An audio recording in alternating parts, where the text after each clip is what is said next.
সবাইকে স্বাগতম ঢাকা নিউজে।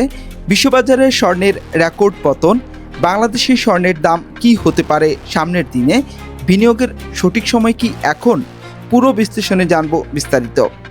বিশ্ববাজারে রেকর্ড উচ্চতায় পৌঁছানোর পর মঙ্গলবার 21 অক্টোবর স্বর্ণের দামে দেখা গেছে বড় ধরনের ধস। মাত্র একদিনে দাম কমেছে 5% বেশি। আজ দিনের বেচাকেনায় স্বর্ণের দাম আউন্স প্রতি কমে এসেছে 4130.40 ডলারে, যা করোনা মহামারী পরবর্তী সময়ের সবচেয়ে বড় একদিনের পতন।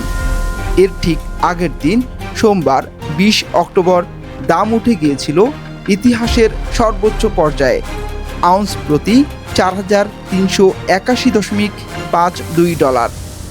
একদিনেই প্রায় $250 কমে যাওয়ায় এটিকে একটি বিশাল সংশোধন বলে মনে করছেন বিশ্লেষকরা। কারণ কি হতে পারে? বিশ্লেষকদের মতে সাম্প্রতিক সময়ে টানা বৃদ্ধির পর লাভ তুলে নেওয়ার জন্য স্বর্ণের দাম কমে এসেছে। তাছাড়া মার্কিন ডলারের শক্ত অবস্থান, সুদহার নীতির অনিশ্চয়তা এবং বড় বড় হেজ ফান্ডের স্বর্ণ বিক্রি, এই মিলেই বাজারে হঠাৎ চাপ তৈরি করছে। বাংলাদেশের পরিস্থিতিতে 22 ক্যারেটের বা ভালো মানের প্রতি ভরি সোনার দাম ইতিমধ্যেই উঠে গেছে 2,17,382 টাকাতে। বাজুস জানিয়েছে সোমবার 20 অক্টোবর থেকে এই নতুন দাম কার্যকর হয়েছে। বিশ্ববাজার পড়লেও দেশের বাজারে তাৎক্ষণিক প্রভাব অনেক সময় সঙ্গে সঙ্গে দেখা যায় না, কারণ রিজার্ভ, আমদানি দাম, ডলার, স্থানীয় ডিমান্ড সব মিলেই দাম নির্ধারিত হয়।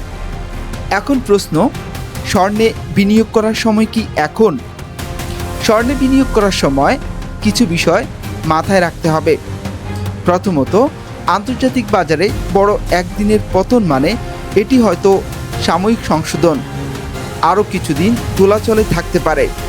ভূরাজনৈতিক অস্থিরতা, যুদ্ধ পরিস্থিতি, মুদ্রাস্ফীতি এগুলো স্বর্ণকে দীর্ঘমেয়াদে আরও নিরাপদ বিনিয়োগ হিসেবে উপরে তুলতে পারে।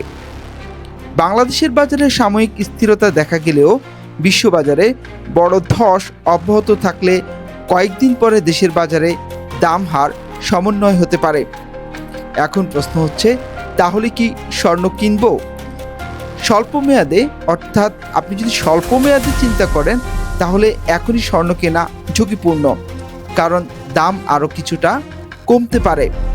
দীর্ঘমেয়াদে, লং টার্মে ধীরে ধীরে কিস্তিতে ভাগ করে কিনলে ওভারঅল ভালো গড় দাম পাওয়া যাবে এবং ঝুঁকিও কমবে। আপনি যদি নিয়মিত বৈশ্বিক বাজার বিশ্লেষণ এবং সঠিক সময়ে বিনিয়োগ বান্ধব আপডেট পেতে চান তাহলে চ্যানেলটি সাবস্ক্রাইব করে বেল আইকন অন করে রাখুন।